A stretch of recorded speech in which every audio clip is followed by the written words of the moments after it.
Good morning, students. Yesterday we have completed up to in-text questions. Today we will see what are the factors which influence the rate of a reaction.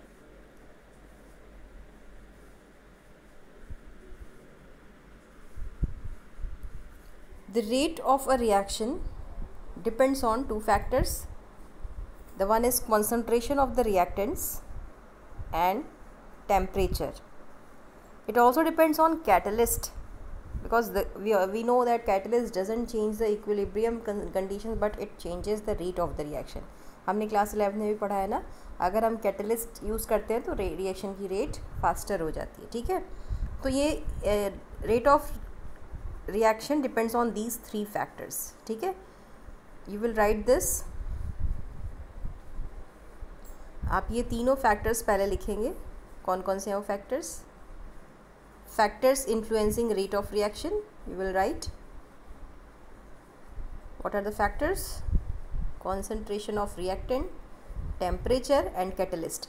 और अगर हमने कोई gas लिया है, if we are writing the gaseous equation, then concentration की जगह क्या हो जाएगा? partial pressure.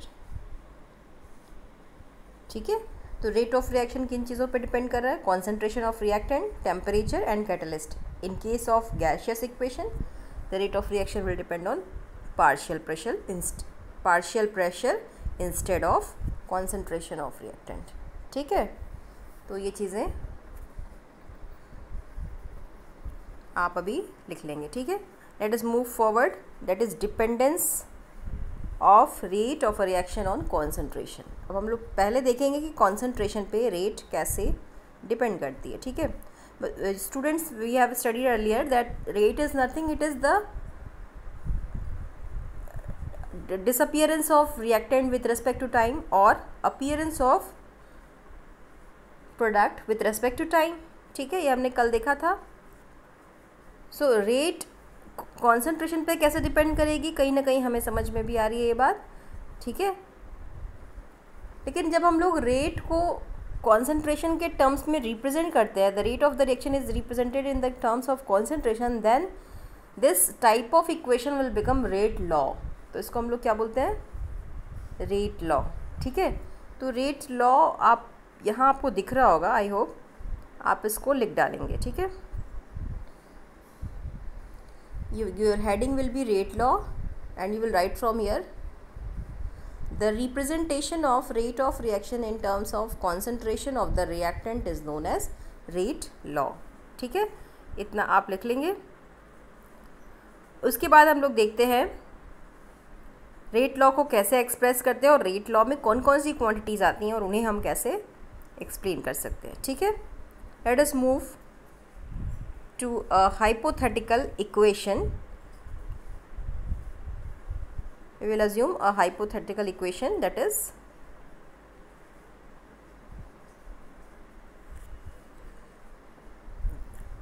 A plus B giving rise to C plus D. ठीक है, ये इक्वेशन है ना. Here stoichiometry of the reactant and products are different. Stoichiometry of A is a small a, B is a small b.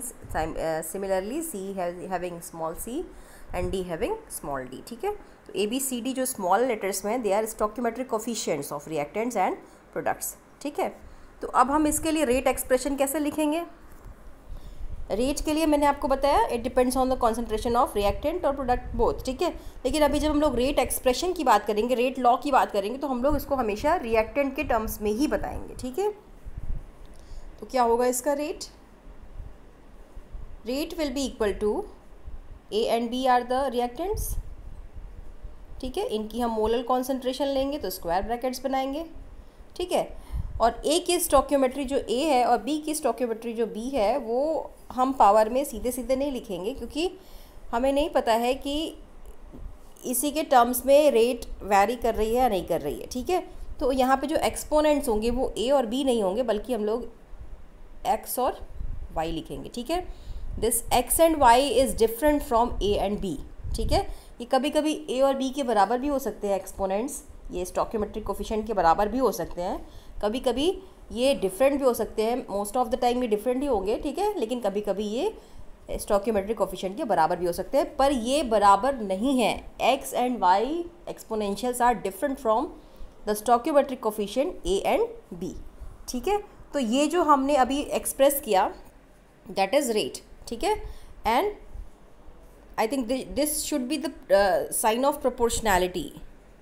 ठीक है, अभी exactly equal नहीं है, ये इस पर डिपेंड कर रहा है। ठीक है, and we all know when we remove the sign of proportionality we have to put a constant and that constant is k here. उस कांस्टेंट को हम लोग क्या बोलेंगे यहाँ पे, k। ठीक है, और इस कांस्टेंट का नाम होगा रेट कांस्टेंट।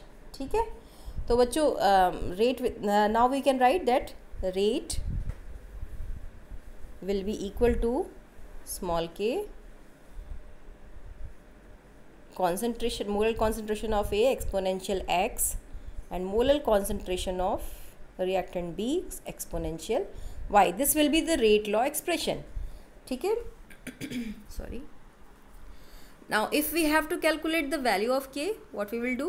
Rate के बारे में बच्चों हमने पढ़ रखा है, this is the disappearance of reactant with respect to time.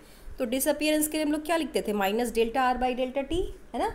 लेकिन अभी यहाँ हम एक्सपोनेंशियल की बात कर रहे हैं तो हम यहाँ डिफरेंशियल इक्वेशन लिखेंगे। ठीक है, तो डिफरेंशियल रेट लॉ इक्वेशंस की बात करने के लिए हम यहाँ पे क्या लिखेंगे, D R by D T. This is instantaneous rate. याद है बच्चों आपको, है ना। डिफरेंशियल रेट लॉ इक्वेशन बनाने की कोशिश कर रहे हैं हम, ये हमारा क्या हो गया, instantaneous rate, that is minus D R by D T. That will be equal to K and A molar concentration, B's molar concentration, है ना, और ए का पावर x और b का power y।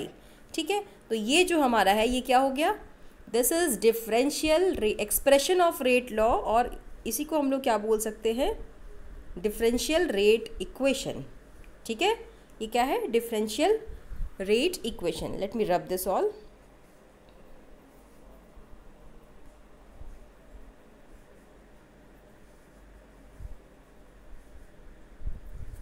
This is differential rate equation. यहाँ आपको दिख रहा है ये equation number 4.4, 4.4 A and 4.4 B.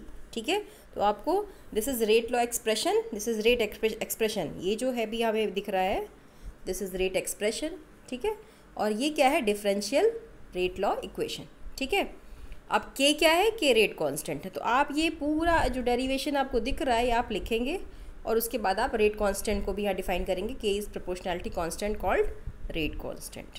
ठीक है, अब हम लोग रेट लॉ की डेफिनेशन लिखेंगे। रेट लॉ हम लोगों ने ऑलरेडी लिख लिया है, लेकिन अभी रेट लॉ की ज़्यादा अच्छी डेफिनेशन, मतलब जिसमें ज़्यादा टर्म्स यूज़ हो, ज़्यादा एक्सप्लेनिंग डेफिनेशन को लिखेंगे। आपको दिख रही होगी एनसीईआरटी में बोल्ड लेटर्स में लिखी हुई है, ये आप लिख लेंगे ज़रूर से।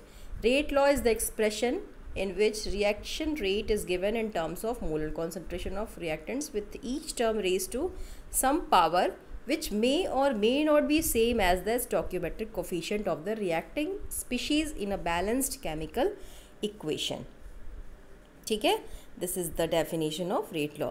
बच्चों बोर्ड एग्जाम्स में कभी कभी सीधे सीधे रेट की डेफिनेशन, रेट कांस्टेंट क्या है, कभी कभी रेट लॉ क्या है, what is differential rate law equation, ये चीज़ें सीधे सीधे पूछ दी जाती है, डायरेक्ट क्वेश्चन।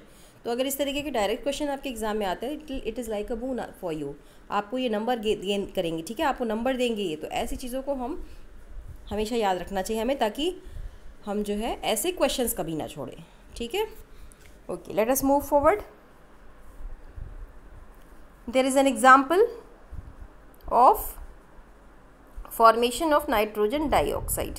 ठीक है, एक एग्जाम्पल है ये नाइट्रोजन डाइऑक्साइड के फॉर्मेशन का। सॉरी,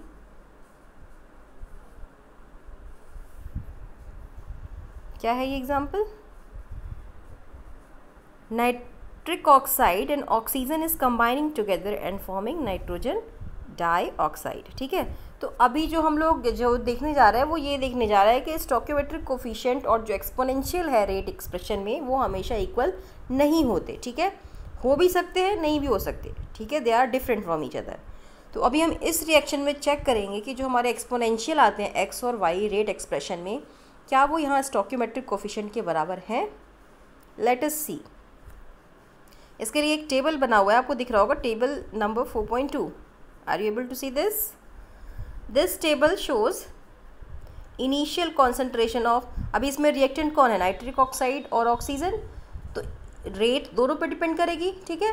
तो इनिशियल कॉन्सेंट्रेशन हमने नाइट्रिक ऑक्साइड की लिख रखी है और इनिशियल कॉन्सेंट्रेशन हमने ऑक्सीजन की भी ले रखी है, ठीक है। और उसके बाद हर कंडीशंस में रेट को कैलकुलेट किया है, ठीक है। तो इनिशियल कॉन्सेंट्रेशन जब नाइट्रिक ऑक्साइड की 0.303 और ऑक्सीजन की भी 0.303, तो रेट क्या थी रिएक्शन की, 0.096 मोल पर लीटर पर सेकेंड, ठीक है। जब हमने ऑक्सीजन की कॉन्सेंट्रेशन को सेम रखा, बच्चों आप यहाँ देख रहे होगे ऑक्सीजन की कॉन्सेंट्रेशन क्या है, सेम, लेकिन हमने नाइट्रिक ऑक्साइड की कॉन्सेंट्रेशन को डबल कर दिया, ठीक है। तो रेट में क्या चेंज आया, आप देखिए, rate becomes 4 times, it is 0.096 में आप 4 का मल्टीप्लाई करेंगे तो आपको 0.384 मिलेगा, दिस इज़ ऑलमोस्ट 4 टाइम्स, ठीक है। यानी नाइट्रिक ऑक्साइड की कॉन्सेंट्रेशन डबल करने पे रेट क्या हो जा रही है, 4 टाइम्स। इसको हमने डबल किया तो वो क्या हो गया, 4 टाइम्स, ठीक है। सेकेंड कंडीशन हमने क्या की, अभी हमने नाइट्रिक ऑक्साइड की कॉन्सेंट्रेशन को सेम रखा है, आप देखो यहाँ ये 0.30 ही है, ठीक है। और हमने किसको चेंज किया, ऑक्सीजन को, ऑक्सीजन की कॉन्सेंट्रेशन डबल कर दी, ठीक है।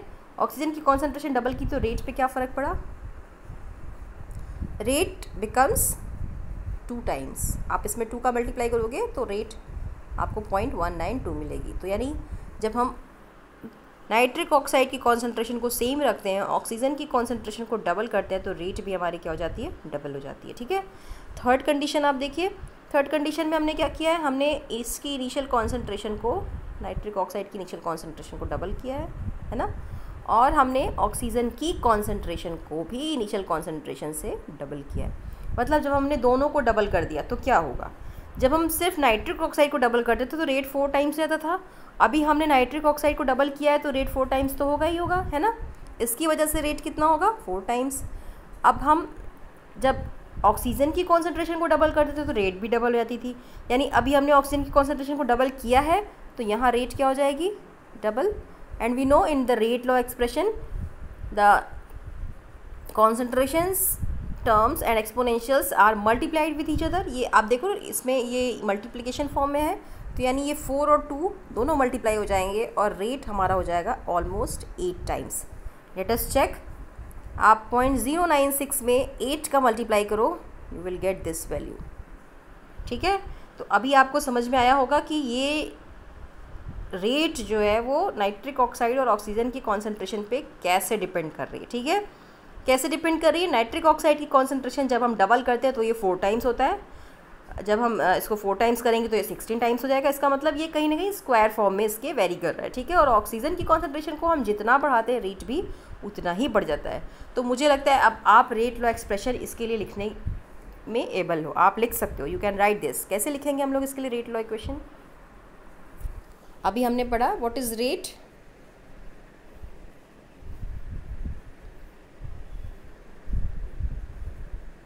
ठीक है। जब हम इसको इक्वेशन फॉर्म में लिखते हैं तो there will be K, proportionality sign हमने हटा दिया, rate will be equal to K initial concentration of nitric oxide and initial concentration of oxygen. हमने क्या देखा, नाइट्रिक ऑक्साइड डबल करते हैं तो ये 4 टाइम्स हो जाता है, इसका मतलब कहीं ना कहीं ये इसके स्क्वायर के फॉर्म में वेरी कर रहा है, ठीक है। और ऑक्सीजन को हम जितना बढ़ाते हैं उतना ही ये बढ़ता है, तो मतलब यहाँ पे कोई एक्सपोनेंशियल नहीं होगा, यानी ऑक्सीजन आपने डबल किया तो डबल, ट्रिपल किया तो ट्रिपल, 4 टाइम्स किया तो रेट भी 4 टाइम्स, तो यहाँ पे ये वैल्यू 1 ही होगी, ठीक है। और 1 को आप लिखो चाहे ना लिखो इसका कोई फ़र्क नहीं पड़ता, तो 1 को हम यहाँ से हटा भी सकते हैं, ठीक है। तो ये हो गया हमारा इस इक्वेशन के लिए रेट लॉ एक्सप्रेशन। आप देखो यहाँ लिखा भी हुआ है, समझ में आई बात। अभी अगर हम x और y की वैल्यू कैलकुलेट करना चाहें, x की वैल्यू क्या है यहाँ 2 और y की वैल्यू क्या है 1, ये एक्सपोनेंशियल्स, ठीक है। यहाँ तो कुछ नहीं है तो इसको हम लोग 1 मान लेंगे, ठीक है। तो ये x की वैल्यू 1 और y की x की वैल्यू 2 और y की वैल्यू 1, ठीक है। अब आप देखो स्टोकियोमेट्री देखते हैं हम लोग इस इक्वेशन की। स्टोकियोमेट्री क्या थी, stoichiometry can be find it out with the help of stoichiometric equation, ठीक है। आपने क्लास 11 से पढ़ा है ना, stoichiometry of the reaction can be found with the help of balanced equation. आपको ये बैलेंस्ड इक्वेशन दिख रहा है, इसकी स्टोइकियोमेट्री 2, इसकी स्टोइकियोमेट्री 1। तो अगर हम x और y को यहाँ स्टोइकियोमेट्री से कंपेयर करें, it is exactly equal to stoichiometry, because यहाँ पे हमने NO के लिए 2 लिखा है और O2 के लिए 1 लिखा है, यही इसकी स्टोइकियोमेट्री भी है। तो यहाँ x और y की वैल्यू स्टोइकियोमेट्री के बराबर आ रही है, पर ऐसा हर कंडीशन में नहीं होगा। ये सीधे सीधे हम बैलेंस केमिकल इक्वेशन देख करके ये नहीं बता सकते कि ये स्टोइकियोमेट्री के एग्जैक्टली इक्वल होगा या नहीं होगा, ठीक है। इसके लिए हमें एक्सपेरिमेंटली जैसे टेबल बना हुआ है इस तरीके का एक्सपेरिमेंट करना पड़ेगा, तभी हम बता सकते हैं कि स्टोइकियोमेट्री और एक्सपोनेंशियल सेम है या नहीं, मतलब x और y की वैल्यू इसकी स्टोइकियोमेट्री यानी a और b के बराबर है या नहीं है, ठीक है। तो आई होप कि आपको यहाँ तक बिल्कुल समझ में आ गया होगा। Late us move forward. Firstly I should rub this, okay, let us move forward.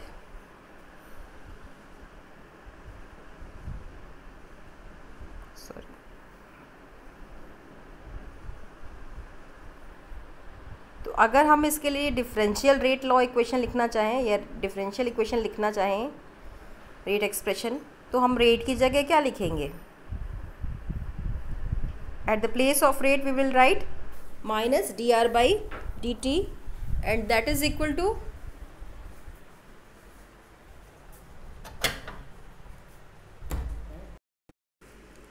k NO2 square O2.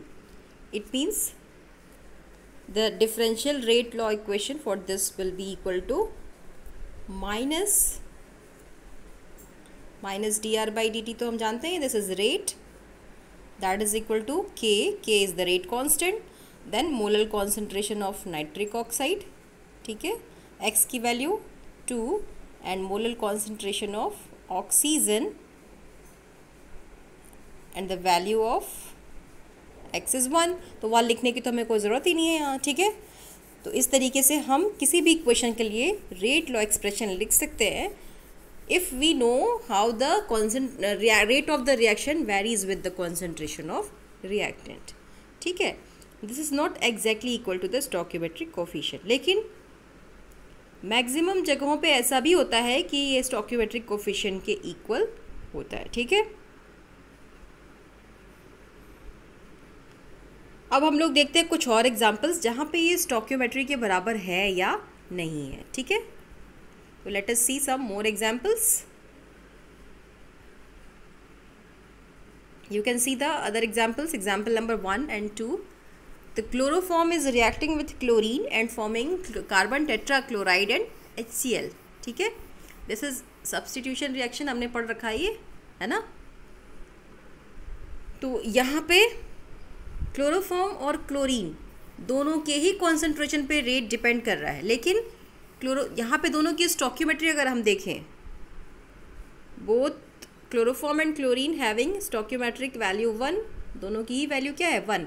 लेकिन अगर इसका हम रेट लॉ एक्सप्रेशन देखें तो CH3 की पावर तो 1 है, लेकिन क्लोरीन का पावर हाफ है। इसका मतलब जब हम क्लोरीन की वैल्यू को चेंज करते हैं तो इसकी कॉन्सेंट्रेशन की रेस्पेक्ट में रेट जो है वो हाफ वैल्यू पे डिपेंड करती है। जैसे अगर हमने इसको 4 टाइम्स किया तो रिएक्शन की रेट जो है वो 2 टाइम्स हो जाएगी, ठीक है। तो मतलब इसकी कॉन्सेंट्रेशन पे ये 1/2 वैल्यू के रिस्पेक्ट में वैरी करेगी। तो यहाँ x की वैल्यू कितनी हो गई 1 और y की वैल्यू कितनी हो गई 1/2, जबकि कोफिशिएंट में क्या था, स्टोइकियोमेट्रिक कोफिशिएंट क्या थे, दोनों ही 1 थे। तो ये डिफरेंट हुआ ना, x and y is different from a and b। Similarly this equation, this is ethyl acetate, ठीक है, या इसी को हम लोग इथाइल एथेनोएट भी बोलते हैं। This is Easter. ईस्टर की हमने हाइड्रोलिसिस की, ईस्टर को हमने वाटर ऐड किया तो क्या बनेगा, एसिड और अल्कोहल बनेगा, ठीक है। ये भी रिएक्शन हमने पढ़ रखा है, this is saponification type of reaction, ठीक है। तो ईस्टर की हमने हाइड्रोलिसिस की, एसिड और अल्कोहल बन गया। अब इस रिएक्शन की रेट क्या होगी, अब देखो यहाँ रेट लॉ एक्सप्रेशन दिया हुआ है, इसको देख के आप रेट के बारे में बता सकते हो। इसमें इथाइल एसीटेट की पावर 1 है और वाटर की पावर 0 है। 0 का मतलब ये वैल्यू वाटर पे डिपेंड ही नहीं करती। वाटर को आप बढ़ाओ घटाओ कुछ भी रखो, इसकी concentration, rate of the reaction will not change. तो 0 एक्सपोनेंशियल होने का मतलब वहाँ कुछ भी नहीं है, है ना। क्योंकि 1 से नीचे 1 होता तो 1 लिखने की तो ज़रूरत ही नहीं होती, लेकिन 0 लिखा हुआ है, इसका मतलब वो H2O पे डिपेंड ही नहीं कर रहा है। तो अगर इसका हम रेट लॉ एक्सप्रेशन लिखना चाहें तो हम इसको ऐसे भी लिख सकते हैं, आप सिर्फ यहाँ तक लिख सकते हो, आपको ये लिखने की ज़रूरत भी नहीं है, ठीक है। आप इसको नहीं भी लिखोगे तो भी चलेगा, ठीक है। तो अभी आप देखो स्टोइकियोमेट्री क्या हो रही है यहाँ, स्टोइकियोमेट्री इथाइल एसीटेट की भी 1 और वाटर की भी 1, लेकिन x और y की वैल्यू, x की वैल्यू तो 1 है इस इक्वेशन में, लेकिन y की वैल्यू क्या है 0। तो x और y में और may not be equal to stoichiometric coefficient. I hope कि इतने एग्जाम्पल्स देखने के बाद आपको ज़रूर समझ में आ गया होगा। तो आप ये दोनों इक्वेशंस लिख डालेंगे, ठीक है। लेट अस मूव फॉरवर्ड, ठीक है। आपको बच्चों जितनी चीज़ें मैं एक्सप्लेन कर रही हूँ सबको आपको मुझे लिख के दिखाना है, ठीक है। Let us move forward. Now we will talk about something different. What is that? आपको यहाँ कुछ इटैलिसाइज्ड वर्ड्स में कुछ लिखा हुआ दिख रहा होगा। Rate law of any reaction can not be predicted by merely looking at the balanced chemical equation theoretically but must be determined experimentally. मैंने अभी आपको ये बताया ना कि हमें एक्सपेरिमेंटली ये देखना पड़ेगा कि उस रिएक्टेंट की वैल्यू पे, रिएक्टेंट की कॉन्सेंट्रेशन पे रेट कैसे डिपेंड कर रही है, तभी हम एक्स और वाई की वैल्यूज़ लिख सकते हैं, ठीक है। तभी हम उसका रेट लॉ इक्वेशन लिख सकते हैं। तो this is an experimental phenomenon, आप एक्सपेरिमेंट करके ही लिख सकते हो। थ्योरेटिकली आप सिर्फ बैलेंस्ड केमिकल इक्वेशन को देख करके आप एक्स और वाई की वैल्यू फाइंड आउट नहीं कर सकते और रेट लॉ एक्सप्रेशन को नहीं लिख सकते, ठीक है। तो अब हम लोग बात करेंगे एक नए फैक्टर की, that is known as order of the reaction, ठीक है। अब हम लोग एक नई चीज़ की बात करेंगे। आप ये जो इटैलिसाइज्ड वर्ड्स में लिखा हुआ है ये भी आप लिख लोगे। तो अब हम लोग बात करेंगे ऑर्डर की, ठीक है। ऑर्डर क्या होता है? ऑर्डर कुछ नहीं है बच्चों, ये जो एक्स और वाई एक्सपोनेंशियल हमें जब पता लग जाते हैं तो इस एक्स और वाई का सम ही क्या कहलाता है? ऑर्डर ऑफ द रिएक्शन, ठीक है। रिएक्शन किस ऑर्डर का है? अब ये एक्स और वाई याद रहे, ये बैलेंस्ड केमिकल इक्वेशन देख के नहीं बता सकते आप, इसको हमें स्टोइकियोमेट्री से, हमें इसको एक्सपेरिमेंटली देखना पड़ेगा। We can not exactly equate it with stoichiometry of the reaction, ठीक है। तो अब हम लोग देखेंगे कि ऑर्डर क्या होता है। तो अगर आपने रेट लॉ एक्सप्रेशन लिख रखा है, रेट लॉ एक्सप्रेशन है ना ये, रेट लॉ एक्सप्रेशन को देख करके हम ऑर्डर को तुरंत बता सकते हैं। इक्वेशन को देख के हम नहीं बता सकते, लेकिन हम बैलेंस्ड केमिकल इक्वेशन को देख के नहीं बता सकते, लेकिन हम रेट लॉ एक्सप्रेशन को देख करके या रेट इक्वेशन को देख करके ऑर्डर के बारे में तुरंत बता सकते हैं, because it is the value of sum of X and Y, ठीक है। तो आपकी ऑर्डर की डेफिनेशन भी यही हो जाएगी, the sum of power of the concentration of reactant in the rate law expression is called the order of that chemical reaction. तो आप ऑर्डर हेडिंग डाल करके ये इक्वेशन और ये डेफिनेशन लिख डालोगे, ठीक है। तो अगर आपको किसी रिएक्शन का रेट इक्वेशन दिया हो तो आप उससे ऑर्डर बता सकते हो ना। जैसे देखिए हम यहाँ देखते हैं एग्जाम्पल नंबर 4.3 देखिए, यहाँ बहुत सारे इक्वेशंस दिए हुए हैं, है ना, और सभी के रेट एक्सप्रेशंस दिए हुए हैं, ठीक है। तो calculate the overall order of the reaction which has the rate expression. Rate expression 2 दिए हुए हैं, तो रेट एक्सप्रेशन को देख करके हम एग्जैक्टली हमें एक्स और वाई की वैल्यू मिल जाती है, और एक्स और वाई का अगर हम सम कर दें we are able to find out the order of the reaction. तो अगर आप ये क्वेश्चन देखो तो आपको इसमें कुछ भी एफर्ट लगाने की ज़रूरत ही नहीं है, ये तुरंत सॉल्व हो जाएगा, ठीक है। आपको यहाँ x की वैल्यू 1/2 मिल रही है और y की वैल्यू 3/2। तो 1/2 और 3/2 को जब हमने सम कर दिया तो हमें क्या वैल्यू मिल जाएगी? That will be equal to 4/2 and that is equal to 2। इसका मतलब ये जो फर्स्ट रेट एक्सप्रेशन है it is of second order reaction, ठीक है। किस ऑर्डर का है वो रिएक्शन? Second order reaction. दूसरी कंडीशन में जब हम देखेंगे, लेट मी रब दिस, दूसरी कंडीशन में क्या हो रहा है?